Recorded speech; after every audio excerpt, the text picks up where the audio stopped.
now they have sprayed paint at public buildings, thrown soup at artworks and glued themselves to roads, bringing parts of the capital to a standstill. A month of Just Stop Oil protests have provoked so much anger, some people have started dealing with protesters themselves, despite warnings from the police not to do so.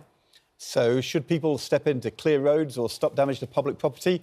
Should they wait for the police to take action? Are the police acting decisively? Do they have the powers to do so? Joining us in the studio, broadcaster Christo Fufus, who has confronted climate protesters, Just Stop Oil protester Dr Patrick Hart, and former police detective Peter Bleksley. Good morning to you all. Peter, first of all, there's all these protests. Just Stop Oil are doing it again and again and again, clearly causing significant disruption. And you're seeing people taking action, taking matters into their own hands because they feel as though the police are not acting and sorting this out, making arrests, putting people into prison. Why are the police seemingly not doing the job the police should be doing, which means we have this debate about whether the public should be doing it instead? OK, please bear with me. I'm going to break it down into two separate offences here. Firstly, obstructing the highway. That's an offence under the Highways Act of 1980. And a police constable has the power of arrest for anybody committing that he or she sees committing that crime. However, there's been a case of highway obstruction that's been bouncing around the High Court and the Supreme Court that comes from a case some years ago. And actually, the Supreme Court ruled that the protesters' rights under the European Convention of Human Rights to demonstrate are protected in these cases.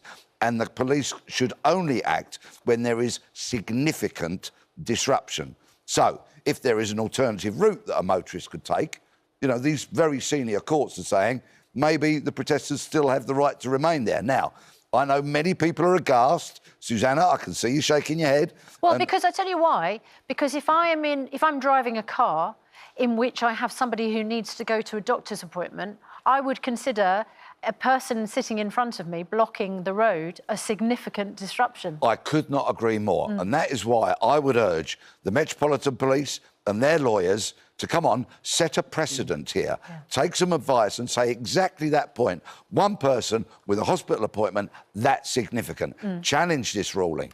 Yeah, Dr Patrick Hart, you are in fact a GP. That's right, yeah. Are you a protester? Do you sit in front of people's cars when they're trying to get to hospital appointments? So I am taking part in civil resistance. That's what I would describe my actions as. And yes, I go out into the road with other doctors, with nurses, with paramedics, and we sit in the road and cause disruption. And do you consider it significant disruption? If, for instance, I'm driving my car and I have in my car somebody who needs to get to hospital and you're sitting in front of my vehicle, is that, as a GP, the first rule is do no harm? Absolutely. Is that harmful? So that's why we've been very clear that if anyone is critically ill in a blue light ambulance, we will absolutely move for that ambulance. We accept that what we're doing is disruptive. That's the point, that without disruption, we won't achieve anything. Make no mistake. But can I just establish, if you as a doctor are holding up me, and I'm giving this as an example, me taking somebody to hospital who has a chronic heart issue, a cancer appointment, I'm not in a blue light ambulance. How is that not causing harm to the person in the car with me? So I'd ask you to think, why would doctors, nurses and paramedics be sat in the road causing this disruption? This harm to many people? What is it that we've identified which justifies those actions? And make no mistake, the issue here is that the climate crisis is killing people right now. This isn't about missed appointments. This is about people dying right now. So you're more concerned about a group of people and the planet people in this than you are about individuals suffering harm as a result of the protest. People in this country are dying. People abroad are dying. I've been a doctor for 12 years. I've worked overseas on the front line of the climate crisis. I don't like talking about this, but I think it's important you hear this, that I have worked in places where people are already suffering drought. They've lost crops. They're malnourished. I've worked trying to treat malnourished children. I've watched them die. I've told mothers that their child has died, and I've had to listen to their cries of... What's your point? That you're desperate to talk about missed appointments, and you're not interested in talking about the actual issue, which is people dying right now. No, we do talk about those issues. Everything we love. The debate right now is whether people who, for instance, are driving cars, people who are experiencing what they consider significant disruption, and we use the hospital appointment example, particularly because you're a GP. Where is the priority, and what should someone driving do? And I think a lot of people in that situation would consider that they have a right to remove the protester. Now, Peter, you've told us that that is not necessarily a right enshrined in law right now. But Patrick doesn't accept the rule of law anyway. I mean, you know, Just Stop Oil says this afternoon 61 ordinary people chose to take direct action against our criminal government. So you think the government is criminal? Yes, absolutely. You think, by definition, the government can't be fair or just or right because it's criminal. So therefore, although you're a GP, you don't really accept we live in a democracy. Therefore, you are willing to take the law into your own hands, whatever the consequences for individuals. That's your view.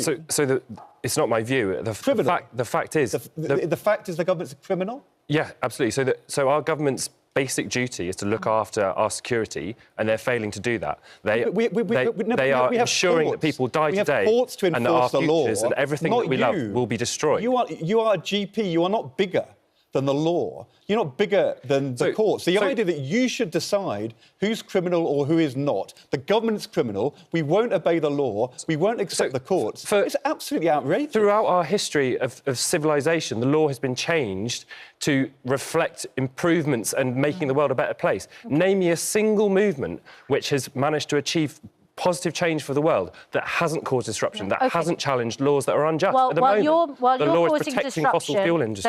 there are people, of course, who are taking you on. Let's talk to Krista, because you filmed yourself stopping or interfering with protesters. In what way? Absolutely. I went up and I confronted them. I confronted the fact that they are disrupting people's lives. I confronted the fact that they don't even know what it is that they are asking for, because you're asking to just stop oil, but there is no coherent alternative yet. Would you like me to explain? I'm more than happy to hear you explain, even though you've had the floor for quite a while. No, OK, well, sorry, I'm going to intervene because we have heard the explanation from Dr. Patrick Hart. The renewables that you claim would be the alternative to this, the technology isn't there yet to make them a viable alternative to oil, number one. Secondly, shame on you as a doctor, the fact that you decide that you are going to stop ambulances, which you have. Yes, and even though you're going to tell me that the ambulance service have said that there weren't delays, Chelsea Corby West, who was the daughter of one of the victims on the M20 crash in Dartford, said, and I quote, that her father, who was a victim, had to wait 40 minutes for an ambulance because of the disruption to the M20. You are a doctor and you are holding up ambulances. Crystal, why don't you think the police take tougher action against... Well, I believe it's going to lead to civil resistance. And why don't the police do more? Because I think that there is a fear, because everyone is so scared about climate change. And you're not a climate change denier to think that these actions are moronic. Of course you're not. But I think that there is a fear of doing the wrong thing around these protesters who do not have the support of the public. Peter, is that the case? Are the police afraid of taking... Well, anecdotally, I agree entirely with what Christo said. You know, the support that I hear by members of the public that want something done about this disruption and that think exactly like I do, that spraying orange paint is an absolute numbskull, knuckle-dragging, daft thing to do. Yes, they would like to see swift, robust, prompt action by the police. Don't offer them drinks, don't offer them food, get them out the way. Well, we have a government minister standing by. Thank you all very much indeed.